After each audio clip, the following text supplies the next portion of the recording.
እግዚአብሔር ይቅር ያለንና ከሱ ጋር እንድንታረቅ ያደረገው እግዚአብሔር የታረቀን ስለወደደን እንጂ ስለወደድነው አይደለም። ምክንያቱም አሁን ያነበብነው ክፍል ምንድነው የሚለው? ገና ጠላቶች ሳለን ከእግዚአብሔር ጋር በልጁ ሞት ከታረቀን ነው የሚለው።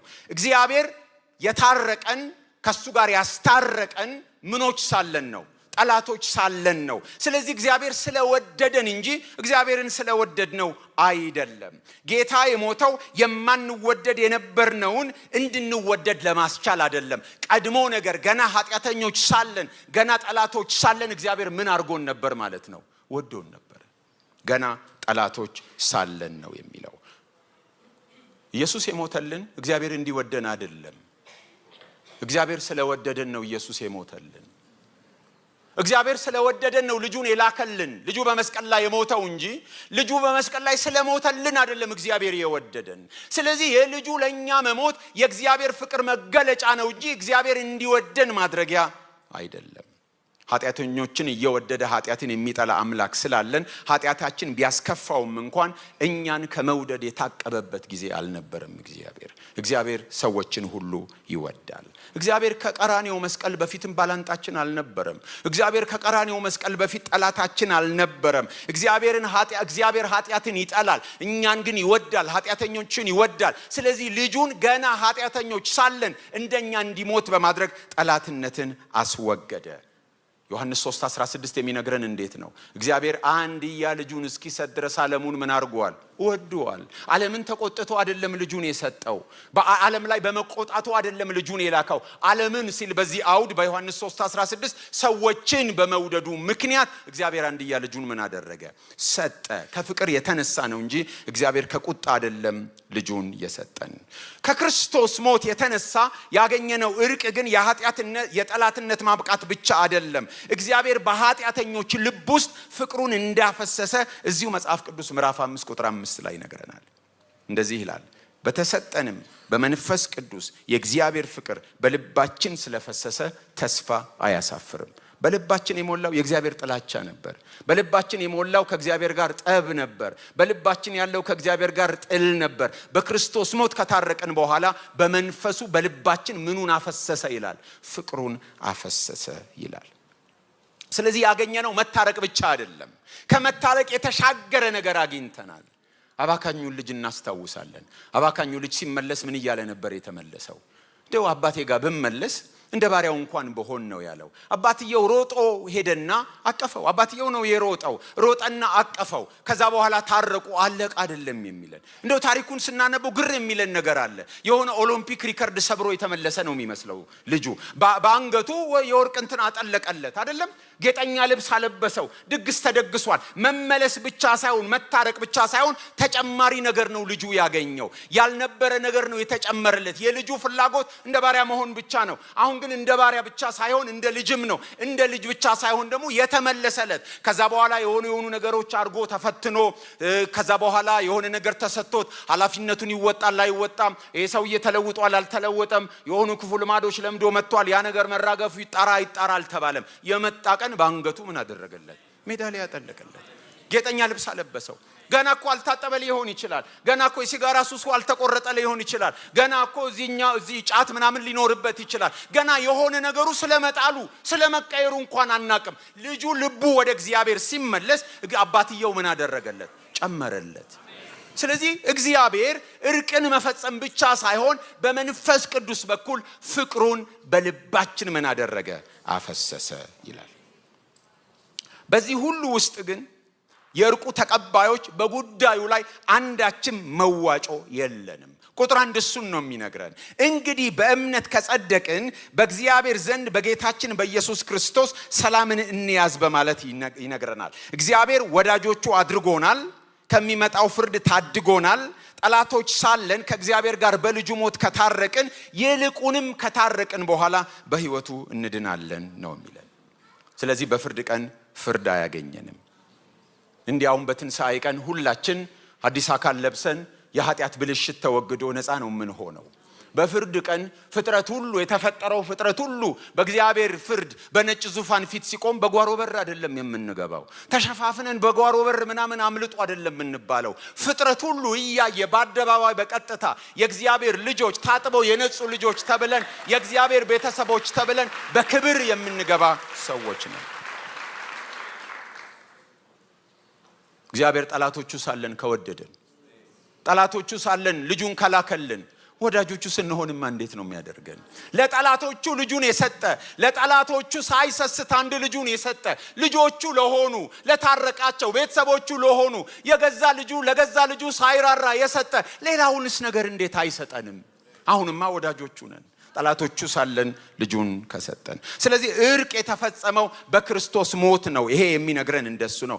ይልቁንም እንግዲህ አሁን በደሙ ከጸደቅን በእርሱ ከቁጣው እንድናለን። ጠላቶች ሳለን ከእግዚአብሔር ጋር በልጁ ሞት ከታረቅን፣ ይልቁንም ከታረቅን በኋላ በሕይወቱ ምን እናረጋለን? እንድናለን። ከእግዚአብሔር ጋር የታረቅነው በበላሽ አይደለም። በምንድን ነው?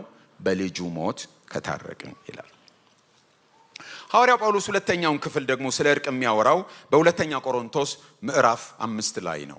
ሁለተኛ ቆሮንቶስ ምዕራፍ 5 ሁለተኛ ቆሮንቶስ ምዕራፍ 5 ከቁጥር 17 እስከ 20።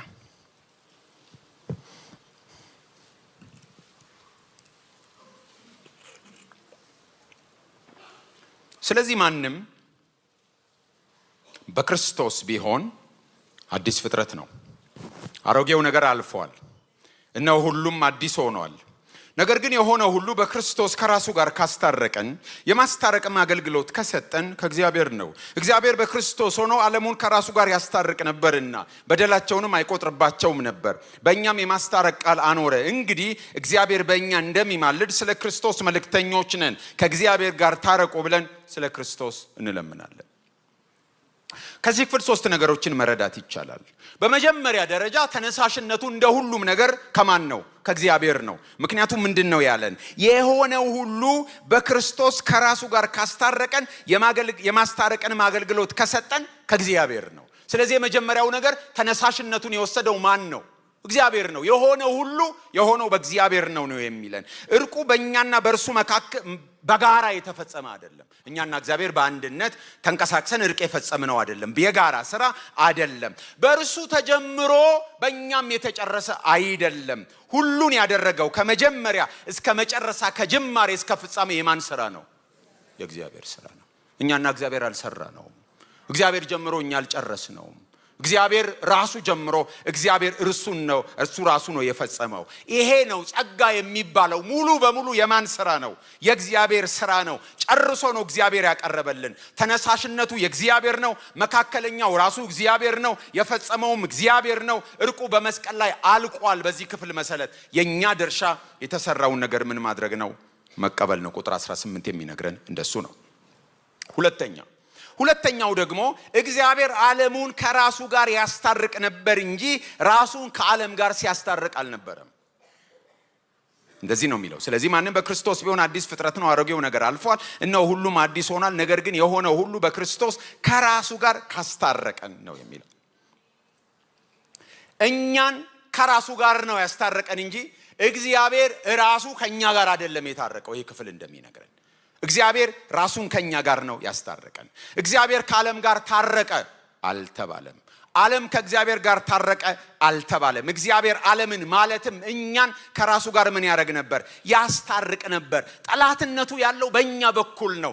እኛንን የእግዚአብሔር ጠላቶች የነበር ነው። አምላክን የሚጠሉ፣ አምላክን የማይወዱ፣ አምላክን የማይታዘዙ የነበር ነው እኛንን። ጠላትነቱ የነበረው በእኛ ዘንድ ስለነበረ እግዚአብሔር እኛን ነው ከራሱ ጋር ያስታረቀው እንጂ እግዚአብሔር ቀድሞ ነገር ጠላታችን አልነበረም። ሰው ነው በእግዚአብሔር ላይ ያመፀው። ሰው ነው እግዚአብሔርን ጠላት ያደረገው። ከጠላት ኃይል ጋር የተባበረው ሰው ነው እንጂ እግዚአብሔር የሰው ልጅ ጠላት አልነበረም። እግዚአብሔር የሰው ልጅ ባላንጣ አልነበረም። የሰው ልጆች ኃጢአት ነው በእግዚአብሔርና በሰው መካከል የገባው። በእግዚአብሔርና በሰው መካከል የነበረውን ግንኙነት ያበላሸው ኃጢአት ነው። ስለዚህ የእግዚአብሔር ባላንጣዎች የነበር ነው እኛ ነን። መታረቅ የማያስፈልገው አምላክ ልጁን ሰጥቶ በልጁ ሞት እኛን ከራሱ ጋር ምን አደረገ? አስታረቀ። ክፍሉ ይሄን ነው የሚነግረን። የተለወጥነው እኛ ነን እንጂ የተለወጠው እግዚአብሔር አይደለም። በክርስቶስ ሞት የተለወጥነው እኛ ነን እንጂ የተለወጠው እግዚአብሔር አይደለም። እግዚአብሔር ድሮም ይወደናል። ጭቃ ውስጥ እያለን ይወደናል። ቆሻሻ ውስጥ እያለን ይወደናል። በኃጢአት ተውጠን እግዚአብሔር ይወደናል። እግዚአብሔር እንዲወደን ክርስቶስ አልሞተም። እግዚአብሔር እንዲወደን አይደለም ክርስቶስ የሞተው። እግዚአብሔር ስለወደደን ነው ክርስቶስ የሞተው። ስለዚህ መለወጥ የሚያስፈልገን እኛ ነን፣ እግዚአብሔር አይደለም መለወጥ የሚያስፈልገው። ስለዚህ የክርስቶስ መስቀል የተቆጣ አምላክ ንዴት የበረደበት ሳይሆን ቤታቸውን ጥለው የባዘኑ የሚወዳቸውን አባታቸውን ጥለው የባዘኑ ከሞቀ ቤታቸው ጥለው የወጡ የሚወዳቸውን አባታቸውን ጥለው የተንከራተቱ ሰዎች ልባቸው ተነክቶ በመንፈስ ቅዱስ ተነክቶ በእግዚአብሔር ጸጋ ተለውጦ ወይ የሚመለሱበት ወደ ጠሉት ቤታቸው ወደ ጠሉት አባታቸው ወደ ጠሉት አምላካቸው የሚመለሱበት የባዘኑ የሚመለሱበት እንጂ የተቆጣ አምላክ ንዴት የበረደበት አይደለም። እግዚአብሔር ከክርስቶስ ሞት በፊትም ሰዎችን ምን ያደርጋል? ይወዳል። ስለሚወድ ከኃጢአታችን ሊያነጻን አንድ ልጁን ላከልን። እግዚአብሔር ይመስገን። መስቀሉ የቀየረው እኛን ነው፣ እግዚአብሔርን አይደለም። እግዚአብሔር ቀድሞ ምን ያረገን ነበር? ይወደን ነበር። በእርሱ የሚያምን ሁሉ የዘላለም ሕይወት እንዲኖረው እንጂ እንዳይጠፋ እግዚአብሔር አንድያ ልጁን እስኪሰጥ ድረስ ዓለሙን ሁሉ ምን አድርጓል? ወዷል። ስለወደደን ከፍቅር የተነሳ ነው እግዚአብሔር ልጁን የሰጠው። የተመለስነው እኛ ነን።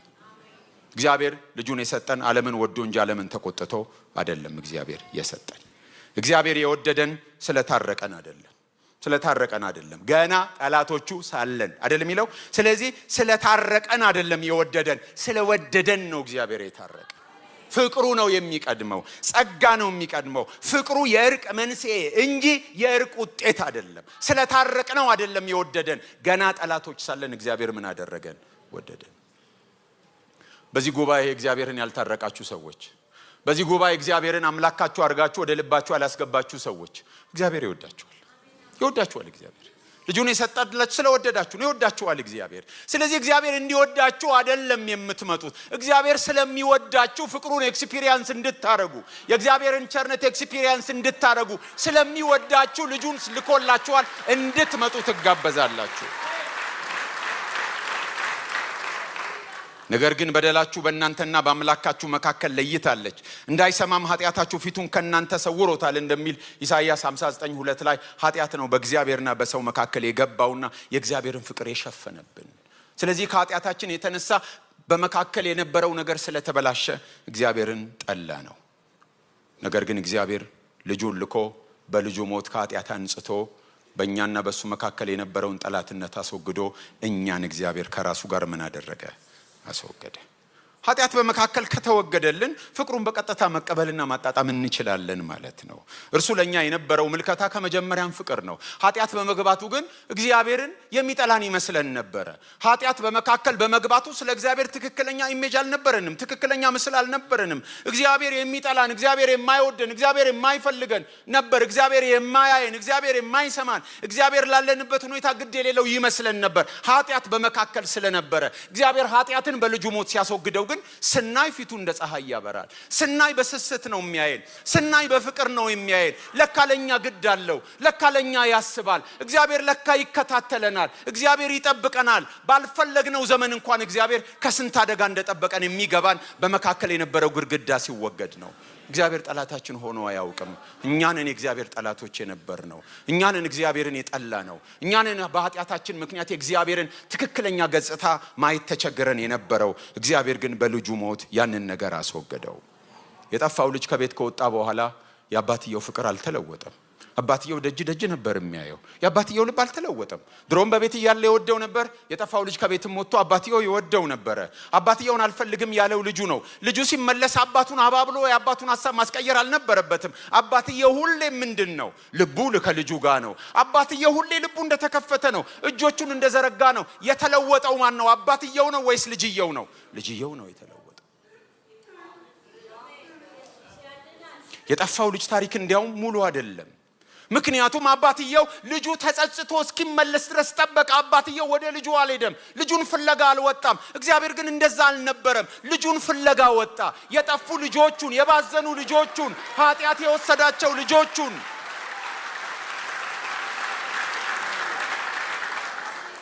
ሊመልስ ልጁን ላከ። ወረደ፣ ወልድ ወረደ። ወልድ የባሪያን መልክ ያዘ። ወልድ ወረደ። በመላእክት አጅቦ የነበረው መላእክት ያመልኩት የነበረው እንስሶች አጅበው ተወለደ። በዛ መካከል ኖረ። ከደቀ መዛሙርት ጋር ቂጣ እየበላ የሚኖር ሆነ። ፍቅር አስወጣው። ከላይ ወረደ። የሰዎችን ልጆች ፍለጋ እግዚአብሔር አብ ላከው። ፈለገ። ሄደ ወደ ሰዎች ፈለገ። አነባ፣ አለቀሰ። ሊመልሳት የሚፈልጋት ኢየሩሳሌም የመጎብኛዋን ዘመን አላወቀችም። አለቀሰ። ስንቴ ልሰበስብሽ ወደድኩ፣ ዶሮ ጫጭቶቿን በክንፎቿ እንደምትሰበስብ ስንት ጊዜ ልሰበስብሽ ወደድኩ፣ አላወቅሽም። አለቀሰ ጌታችን። እግዚአብሔር እስክንመለስ ድረስ እጆቹን አጣምሮ እንደጠፋው ልጅ አባት አልጠበቀንም። እግዚአብሔር ወረደ፣ ዝቅ አለ፣ ከክብሩ ወረደ። የመስቀል ሞት ሞተ፣ እርቃኑን ተሰቀለ፣ ተዋረደ፣ ያለ ልክ ተዋረደ። የሞት ሞተ። የእግዚአብሔር ልጅ ሞት የለወጠው እኛን እንጂ እግዚአብሔርን አይደለም። እግዚአብሔር በመንፈሱ ወደኛ መጥቶ የኛን ልብ ነካ እንጂ እግዚአብሔር እኮ አስቀድሞም ይወደን ነበር። አልገባንም። እግዚአብሔር ልጁን የሰደደው ለዚህ ነው። ኃጢአት በመካከል ከተወደደልን የእግዚአብሔርን ፍቅር ማጣጣም እንችላለን። እግዚአብሔር አስቀድሞም ይወደናል። እንዴት ነው የታረቅነው ታዲያ? እንዴት ነው የታረቅነው? ቁጥር 18 ይነግረናል። ነገር ግን የሆነው ሁሉ በክርስቶስ ከራሱ ጋር ካስታረቀን የማስታረቅም አገልግሎት ከሰጠን ከእግዚአብሔር ነው። እግዚአብሔር በክርስቶስ ሆኖ ዓለሙን ከራሱ ጋር ያስታርቅ ነበርና በደላቸውንም አይቆጥርባቸውም ነበር ይላል። በደላቸውን አይቆጥርባቸውም ነበር። የታረቀን በደላችንን በክርስቶስ ሞት ዲል ስላደረገው ነው። ኃጢአታችንን በክርስቶስ ሞት ስላነጻ ነው።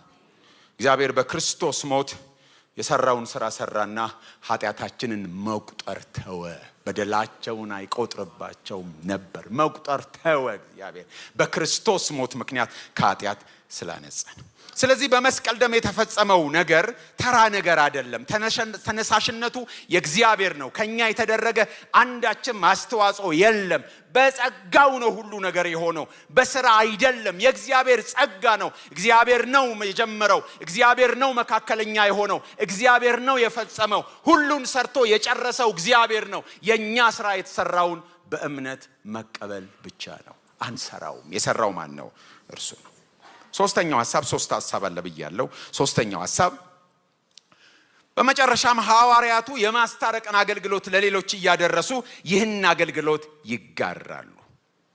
ታረቅን ካለ በኋላ ታርቆ ቁጭ የለም ማለት ነው። እንደዚህ ነው የሚለው። ነገር ግን የሆነ ሁሉ በክርስቶስ ከራሱ ጋር ካስታረቀን የማስታረቅም አገልግሎት ከሰጠን ከእግዚአብሔር ነው የሚለው።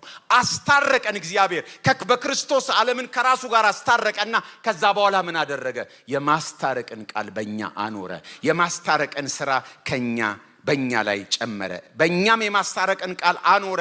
እንግዲህ እግዚአብሔር በእኛ እንደሚማልድ ስለ ክርስቶስ መልእክተኞች ነን። ከእግዚአብሔር ጋር ታረቁ ብለን ስለ ክርስቶስ እንለምናለን ይላል።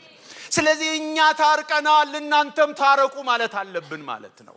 ታረቅን። ከዛ የማስታረቅን ቃል በእኛ አኖረና ስለዚህ ምን እናረጋለን? ስለ ክርስቶስ ወደ ዓለሙ ሁሉ ሄደን ምን እናረጋለን?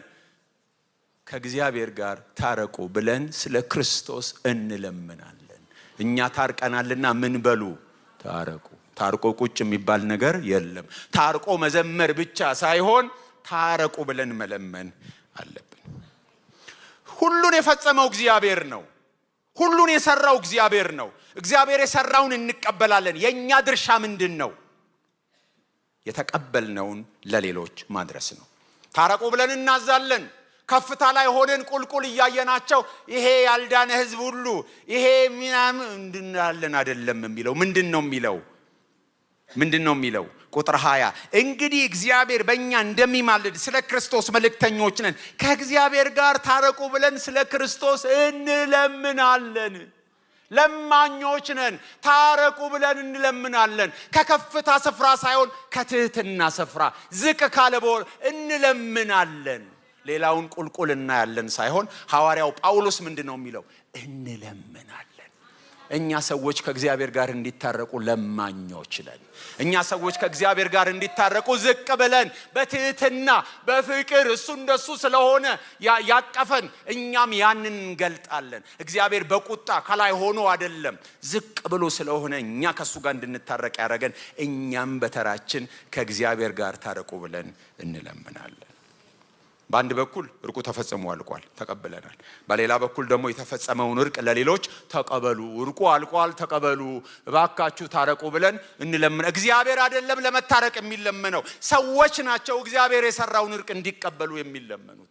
እባክህ ታረቀን አይደለም የሚባለው፣ ሰዎች ናቸው እባካችሁ ከእግዚአብሔር ጋር ታረቁ፣ በክርስቶስ የሰራውን ነገር ተቀበሉ ተብለው የሚለመኑት ሰዎች ናቸው፣ እምቢ ባዮቹ ሰዎች ናቸው። እግዚአብሔርማ ሁልጊዜም እጁ ተዘርግቶ ይኖራል። ቁጥር 20 በአዲሱ መደበኛ ትርጉም እኛ የክርስቶስ እንደራሴዎች ነን ይላል። ስለዚህ ከህዝቡ ጋር እርቅ ያደረገ ንጉሥ ህዝቡ እርቁን የራሳቸው እንዲያደርጉ መልእክተኞችን የሚልክበት ሁኔታ ይመስላል። አንድ ንጉሥ አንድን ከተማ ይጣላል። እንዲህ አይነት ታሪኮች ሐዋርያት ሥራ ላይ የምናነባለን። ይጣላሉ። እንዲያውም መተው ደጅ ጥናት የመላክ ድምጽ ይመስላል ያሉት ንጉሥ የለም። በኋላ የተቀሰፈ ጠበኞች ነበሩ። ነገስታት ከህዝብ ጋር ይጣላሉ። ከዛ በኋላ በቃ ያው ይቅር ብያቸዋለሁ ብሎ ይምሩና መልእክተኞችን ንጉሱ ታርቋቸዋልና ይህን እርቅ ተቀበሉ ይላሉ። እንደሱ ነው የሚለው። የንጉሥ መልእክተኞች ነን፣ እንደራሴዎች ነን ነው የሚለው። እኛ የክርስቶስ እንደራሴዎች ነን። ስለዚህ ንጉሱ እግዚአብሔር ይቅር ብሏችሁ ኃጢአቱን ታርቋልና ይሄን ተቀበሉ ብለን የምንነገር የንጉሥ እንደራሴዎች ነን፣ አምባሳደሮች ነን፣ እንለምናለን ታረቁ ብለን። ግን እንዴት ነው እንዲህ የሆነው? እንዴት ነው የሆነው? የሁለት ወገኖች ጥል እንዴት ነው በአንድ ወገን ተሳትፎ ብቻ የሚወገደው? የሁለት ወገኖች ጥል እንዴት ነው በአንድ ወገን ተሳትፎ ብቻ የሚወገደው? ሊሆን ይችላል ወይ ስንል ክርስቶስን እዚህ ጋር ነው የምናየው። ክርስቶስ ሁለቱንም የሚወክል ነው። ፍጹም አምላክ ፍጹም ሰው የሆነ አምላክ ነው። ስለዚህ ጌታ ኢየሱስ ኃጢአትን ከሚጸየፈው አምላክ ጎን ነው ያለው። ኃጢአትን ከሚጸየፈው አምላክ ጎን እግዚአብሔር ነው፣ ከእግዚአብሔርም ጋር ነው ያለው ዮሐንስ 1:1 እንደሚነግረን። ስለዚህ እሱ እግዚአብሔር ስለሆነ የእግዚአብሔር ወገን ነው፣ እሱ ሰው ስለሆነ የሰው ወገን ነው። ስለዚህ በክርስቶስ የተሰራ ስራ የሁለት ወገኖች ስራ ነው የሚሆነው። እኛ ምንም አልሰራንም። ክርስቶስ እኛን ወክሎ ያደረገው ነገር ነው ሁሉን የፈጸመው። ስለዚህ የሁለት ወገኖች ጠብ የሁለቱም ወገን የሆነው አንዱና ልዩ የሆነው ክርስቶስ፣ ፍጹም አምላክ ፍጹም ሰው የሆነው ክርስቶስ፣ እግዚአብሔርን እኛ እምቢ በምንልበት እሺ ያለው፣ እግዚአብሔርን በማንታዘዝበት በነገር ሁሉ እግዚአብሔርን የታዘዘው ክርስቶስ የፈጸመው በመሆኑ እግዚአብሔር እሺ ብሎ እኛን ከራሱ ጋር አስታረቀን። ጌታ ይመስገን። ሶስተኛው ጥቅስ መሮጥ አለብኝ ከጊዜ ጋር። ኤፌሶን ምዕራፍ 2 ከቁጥር 11 እስከ 16። ኤፌሶን ምዕራፍ 2 ከቁጥር 11 እስከ 16። ስለዚህ እናንተ አስቀድመው በሥጋ አሕዛብ የነበራችሁ፣ በሥጋ በእጅ የተገረዙ በተባሉት ያልተገረዙ የተባላችሁ ይህን አስቡ። በዚያ ዘመን ከእስራኤል መንግሥት ርቃችሁ ለተስፋውም ቃል ኪዳን እንግዶች ሆናችሁ በዚህም ዓለም ተስፋ አንታችሁ ከእግዚአብሔር ተለይታችሁ ያለ ክርስቶስ ነበራችሁ። አሁን ግን እናንተ በፊት ርቃችሁ የነበራችሁ በክርስቶስ ኢየሱስ ሆናችሁ በክርስቶስ ደም ቀርባችኋል። እርሱ ሰላማችን ነውና ሁለቱን ያዋሃደ በአዋጅ የተነገሩትን የትእዛዛትን ሕግ ሽሮ በመካከል ያለውን የጥልን ግድግዳ ያፈረሰ፣ ይህም ከሁለታቸው አንድን አዲስ ሰው በራሱ ይፈጥር ዘንድ ሰላምንም ያደርግ ዘንድ ጥልንም በመስቀሉ ገድሎ በእርሱ ሁለታቸውን በአንድ አካል ከእግዚአብሔር ጋር ያስታርቅ ዘንድ ነው። አሁንም ከእግዚአብሔር ጋር ምን ያደርግ ነው? ያስታርቅ ዘንድ ነው። ጥልን በመስቀሉ ገድሎ ይላል ቁጥር 16። ጥልን በመስቀሉ ገድሎ እርቁ ከላይ እንዳየናቸው ንባባት አሁን እንዳየናቸው ሁለት ክፍሎች በሮሜም በቆሮንቶስም እንዳየነው በእግዚአብሔርና በሰው መካከል የሆነ እርቅ አይደለም። አሁን እዚህ ክፍል የምናየው በሰዎችና በሰዎች መካከል ያለ እርቅ ነው የምናየው። ይሄም እርቅ የተካሄደው በምንድን ነው የሚለው? በክርስቶስ ሞት በደሙ ነው የሚለው አይደለም? በደሙ ነው የሚለው። ይሄም የተፈጸመው በክርስቶስ ደም እንጂ በሌላ አይደለም። ምክንያቱም ምንድነው የሚለው? ቁጥር 13 አሁን ግን እናንተ በፊት ርቃችሁ የነበራችሁ በክርስቶስ ኢየሱስ ሆናችሁ በክርስቶስ ደም ቀርባችኋል፣ እርሱ ሰላማችን ነውና ሁለቱን ያዋሃደ በአዋጅ የተነገሩትን የትእዛዛትን ሕግ ሽሮ በመካከል ያለውን የጥል ግድግዳ በስጋው ያፈረሰ፣ ይህም ከሁለታቸው አንድን አዲስ ሰው በራሱ ይፈጥር ዘንድ ሰላምንም ያደርግ ዘንድ ጥልንም በመስቀሉ ገድሎ በእርሱ ሁለታቸው በአንድ አካል ከእግዚአብሔር ጋር ያስታርቅ ዘንድ ነው ይላል። ጥልን በመስቀሉ ገድሎ። የትኛውን ጥል? በሰዎችና በሰዎች መካከል ያለውን ጥል ማለት ነው። ስለዚህ ሩቅ የነበሩ አሕዛብ አሁን በክርስቶስ ደም ቀርበዋል። ቁጥር 13 የሚለን አሁን ግን እናንተ በፊት ርቃችሁ የነበራችሁ በክርስቶስ ኢየሱስ ሆናችሁ በክርስቶስ ደም ቀርባችኋል። ስለዚህ አሁንም በምኑ ነው የቀረብነው? አሕዛብ በሞቱ ማለት ነው። ስለዚህ የክርስቶስ ሞት መጀመሪያ በእግዚአብሔርና በሰው መካከል ያለውን ጠላትነት ካስወገደ በኋላ ቀጥሎ ደግሞ በሰዎችና በሰዎች መካከል ያለውን ጠላትነት ያስወገደ ነው። በአሕዛብና በአይሁድ መካከል ንቀት ነበር፣ ጠላትነት ነበር፣ ባላንጣነት ነበር። እነዛ ርቀው ነው ያሉት፣ ተስፋ የሌላቸው። አሕዛብ አይሁድን ይጠላሉ፣ አይሁድም አሕዛብን ይጠላሉ። እንደሱ ነበሩ። አሁን ግን በክርስቶስ ሞት ምን ሆኑ? ሁለቱ ወገኖች ተቀራረቡ። የጥሉ ግድግዳ ፈረሰ። ብዙ ጊዜ የጥሉን ግድግዳ የምንለው በእኛና በእግዚአብሔር መካከል አድርገን ነው የምንዘምረው። ኤፌሶን ምዕራፍ 2 ግን የጥልን ግድግዳ አፍርሶ ሲል የትኛውን የጥል ግድግዳ ነው የሚለው? በሰዎችና በሰዎች መካከል ያለውን የዘር የምናምን የጥል ግድግዳ አፈረሰ ነው የሚለው። በአይሁድና በአሕዛብ መካከል የነበረው መናናቅና መወጋገድ ለመጀመሪያዊቱ ቤተክርስቲያን በተለይ በመጀመሪያው 100 ክፍለ ዘመን ፈተና ነበር። ዲያቆናት ወደ አገልግሎት የመጡት ምን ሲሆን ነው? የሆነ አይነት ነገር እዚህ በመወለድና እዛ በመወለድ አይነት በአይሁድ መካከል ነው የሆነው። በነገራችን ላይ በአይሁድና በአሕዛብ መካከል አይደለም። ቀጥሎ ግን የመጣው ትልቁ ችግር የቤተ ክርስቲያን የመጀመሪያ ጉባኤ ሐዋርያት ሥራ ምዕራፍ 15 ላይ የምናየው ኢየሩሳሌም ጉባኤ ነው። በኋላ ኒቂያ፣ ኬልቄዶን፣ ኤፌሶን፣ ቁስጥንጥንያ የሚባሉ ጉባኤዎች የመጡት ከሐዋርያት ሥራ ምዕራፍ 15 ነው። ምንድነው ትልቁ ችግር? አሕዛብ እንዴት አይሁድ ሳይሆኑ ይድናሉ? አሕዛብ እንደሆኑ አይሁድ ሳይሆኑ ሳይገረዙ የሚበላና የማይበላ ሳይመርጡ እኛ የምናከብራቸውን እንዳሉ ሆነው ባህላቸውን ሳይተዉ ወጋቸውን ሳይተዉ ቋንቋቸውን ሳይለውጡ እንዴት ሆኖ ይድናሉ የሚሉ ወገኖች ነበሩ። ስለዚህ ለመጀመሪያዊቱ ቤተክርስቲያን እንኳን ፈተና የነበረ ነገር ነው ይሄ። እና ይሄ ምንድነው የሚለን? በሁለቱ መካከል ያለው የጥል ግድግዳ ፈረሰ ነው የሚለን። ሐዋርያት ሥራ ምዕራፍ 15 ላይ የሚነግረን አይሁድ እንዴት አድርገው ሊቀበሏቸው እንደሚገባ ሚኒመም ሪኳየርመንት መሳይ ነገር ሲቀመጥ ነው የምናየው። ሐዋርያው ጳውሎስ ግን እዚህ ጋር መጥቶ ወደ ማስረዳት አይደለም የገባው። በሌሎቹ ጽሑፎቹ ምንድነው የሚያስረዳው? አሕዛብ አይሁድ ሳይሆኑ ሊድኑ እንደሚችሉ ነው ሲያስረዳ የነበረው። እዚህ ቦታ ግን እሱን አይደለም የሚናገረው። የጥሉ ግድግዳ ፈርሷል። ሁለቱ ሕዝብ አንድ ሕዝብ ሆነዋል። ከሁለቱ አዲስ አንድን ሕዝብ ለማበጀት እግዚአብሔር እንዲያርጓል ነው እንጂ እነዚህ ወደዚህ እንዲመጡ እነዚህ ወደዚህ እንዲመጡ አይደለም ያባበለው። የክርስቶስ ሞት በሰዎች መካከል ያለውን የጥል ግድግዳ ምን አድርጓል? አፍርሷል። በቃ በክርስቶስ ከሆነ እኛና እነሱ የሚባል ነገር የለም።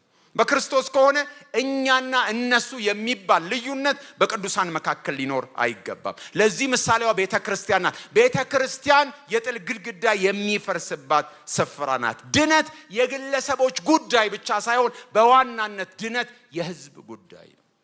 እግዚአብሔር ሕዝብን ነው የፈለገው። የሆኑ ግለሰቦችን በነጠላ እያዳነዛው በነጠላ እንዲኖሩ አይደለም። እግዚአብሔር የፈለገው ምንድነው?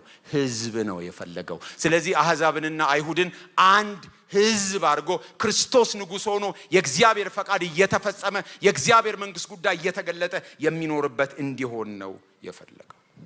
ድነት የሕዝብ ጉዳይ ነው። እግዚአብሔር ሕዝብን የቃል ኪዳኑን ማህበረሰብ ነው የሚፈልገው። ስለዚህ በክርስቶስ ስቃይና ሞት የተፈጸመው እርቅ ወደ ላይ ብቻ ሳይሆን ወዴት ነው ማለት ነው? ወደ ጎንም ነው ማለት ነው። በእርሱ ሞት አምላክና ሰው ታርቀዋል። በእርሱ ሞት ሰዎችና ሰዎች ምን አድርገዋል?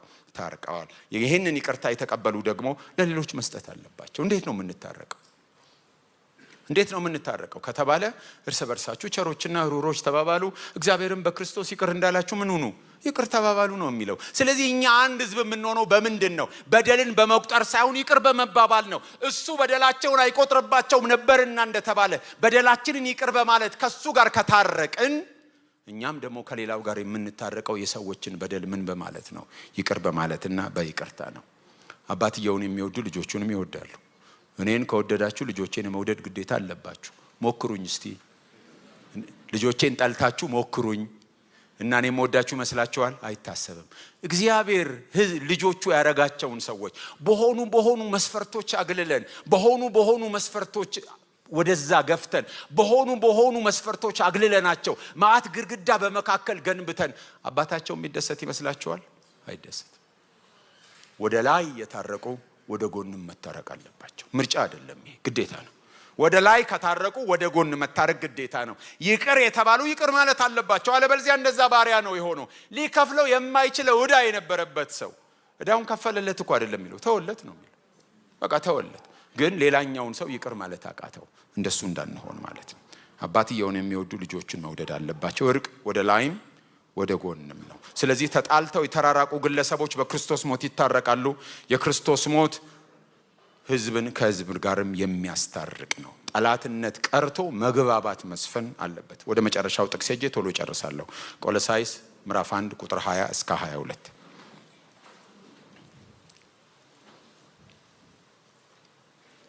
እግዚአብሔር ሙላቱ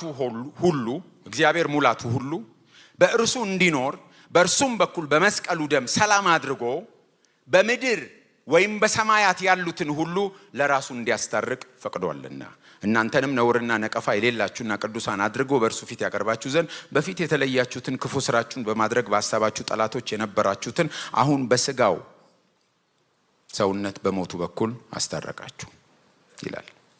እግዚአብሔር የታረቀን ቅዱስ ህዝብ ለማቅረብ ነው። ምክንያቱም ቁጥር 22 የሚለው እናንተ ነውርና ነቀፋ የሌላችሁ ቅዱሳን አድርጎ በእርሱ ፊት ያቀርባችሁ ዘንድ ይላል።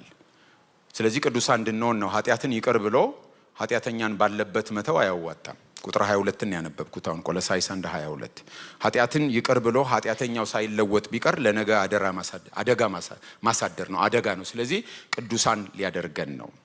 ስለዚህ ትላንት የሚመለከተው በደላችን ተወገደ፣ ከዛ በኋላ ደግሞ ቅዱሳን አደረገን። ግን ልፍጠን፣ ይህ ክፍል የሚናገረው ግን ከዛ በጣም የጠለቀ ከዛ በጣም የዘለለ ነገር ነው የሚናገረው። ደግም ያነበዋለሁ።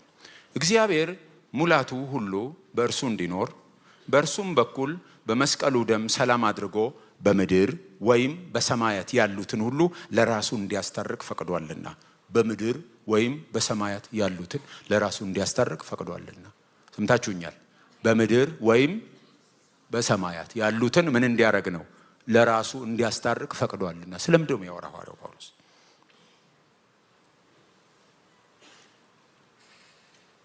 ስለዚህ እርቅ ከሰዎች የዘለለ ነገር ነው ማለት ነው።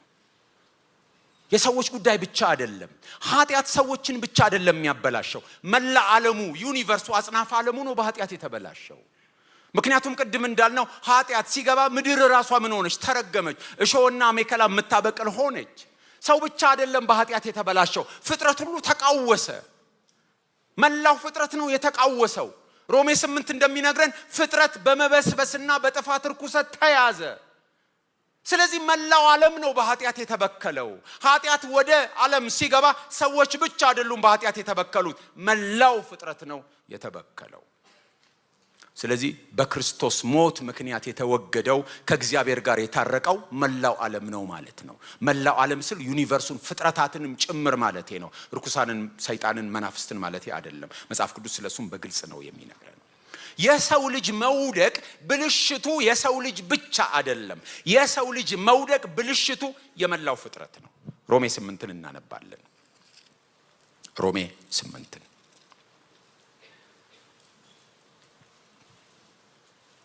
ቁጥር 19 ጀምሮ አነባለሁ። ሮሜ 8 ከቁጥር 19 ጀምሮ የፍጥረት ናፍቆት የእግዚአብሔር ልጆች መገለጥ ይጠባበቃልና። ፍጥረት ነው የሚለው። ፍጥረት ለከንቱነት ተገዝቷልና በተስፋ ስላስገዛው ነው እንጂ በፈቃዱ አይደለም። ተስፋውም ፍጥረት ራሱ ደግሞ ከጥፋት ባርነት ነፃነት ወጥቶ ለእግዚአብሔር ልጆች ወደሚሆን ክብር ነፃነት እንዲደርስ ነው። ፍጥረት ሁሉ እስካሁን ድረስ አብሮ በመቃተትና በምጥ መኖሩን እናውቃለንና። ፍጥረት ሁሉ በምንድን ነው ያለው? በምጥ ነው ያለው። ፍጥረት ሁሉ ያለው በጭንቅ ነው። ለጥፋት ባርነት ተሰጥቷል። ለመበስበስ ተዳርጓል። በማን ኃጢአት? በፍጥረት ኃጢአት ወይስ በአዳም ኃጢአት? በአዳም ኃጢአት። የአዳም ኃጢአት ሰዎችን ብቻ ሳይሆን ፍጥረቱን ሁሉ ነው ያስጨነቀው። መላ ዓለሙ ነው የተበላሸው።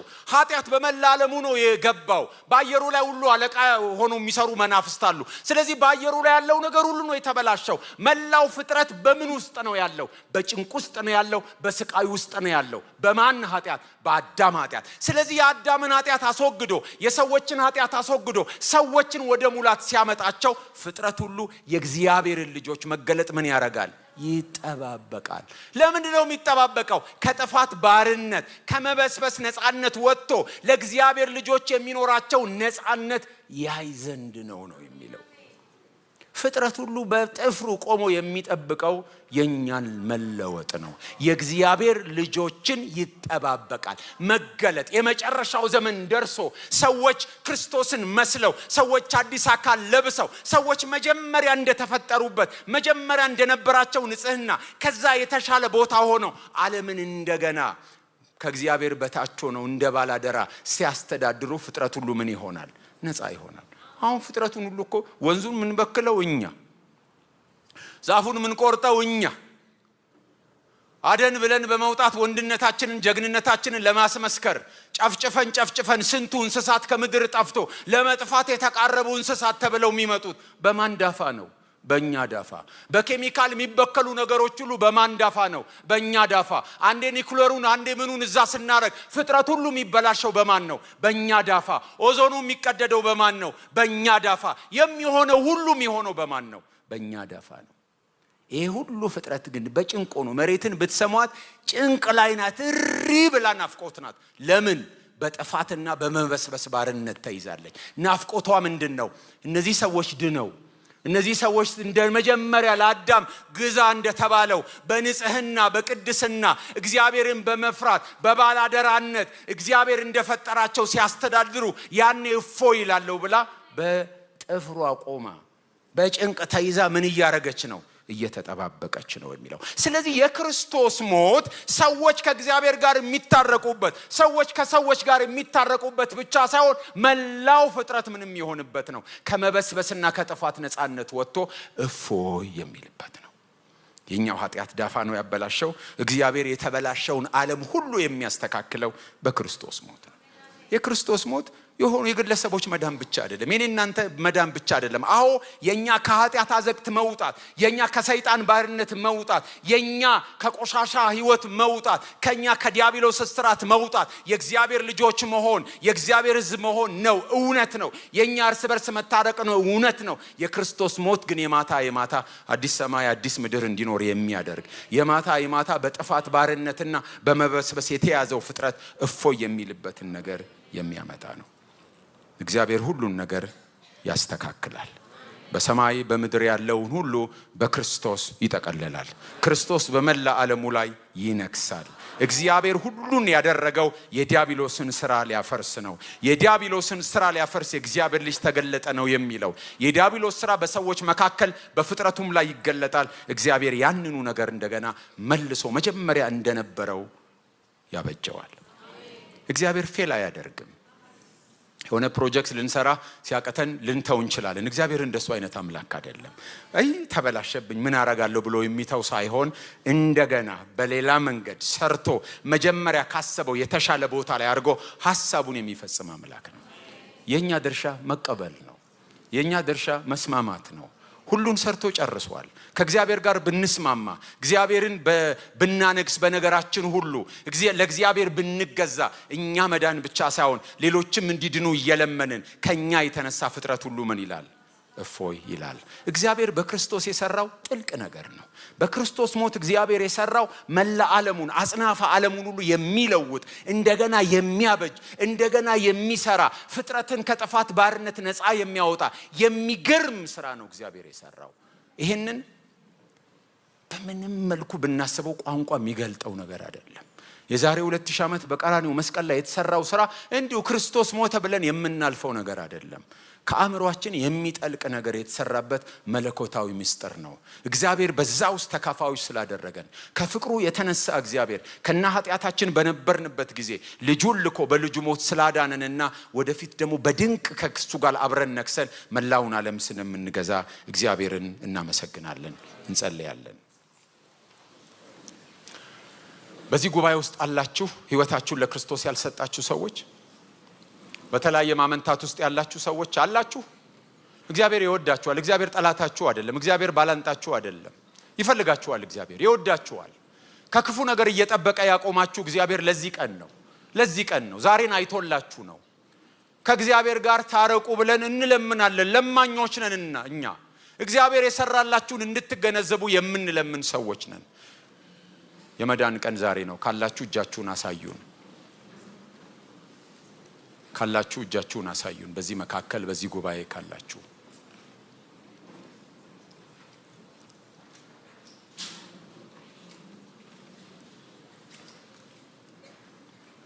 ካላችሁ ተባረክ የኔ ወንድም አላችሁ። ሌሎችም እግዚአብሔር ወዳጃችሁ ነው። እግዚአብሔር አባታችሁ ነው። ይወዳችኋል። እግዚአብሔር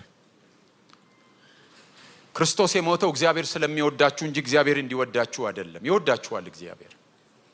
እግዚአብሔር ስትመለሱ ይመለሳል። እግዚአብሔር ስትመለሱ ይቀበላችኋል። ይወዳችኋል። እግዚአብሔር ይወድሻል። የኔ እህት ክርስቶስ የመጣው ለእናንተ ነው። ይወዳችኋል። እግዚአብሔር ወዳጃችሁ ነው፣ ባላንጣችሁ አይደለም። እግዚአብሔር የሚሳሳላችሁ አምላካችሁ ነው። ይወዳችኋል እግዚአብሔር። ሌሎችም ካላችሁ ወገኖቼ እግዚአብሔር ባላንጣችሁ አይደለም። እግዚአብሔር ጠላታችሁ አይደለም። እግዚአብሔር ወዳጃችሁ ነው። ልጁን የሰጣችሁ ገና ጠላቶቹ ሳለን በክርስቶስ ሞት ከታረቀን፣ በልጁ ሞት ከታረቀን ነው የሚለው። ካላችሁ አይዟችሁ፣ ምታመነቱ ካላችሁ አይዟችሁ፣ ኑ ወደዚህ። የመዳን ቀን ዛሬ ነው። ሁላችን እንደዚህ ነው የጀመርነው። እግዚአብሔር ሰርቶ የጨረሰውን ነገር በመቀበል ጌታ ይመስገን። ጌታ ይመስገን።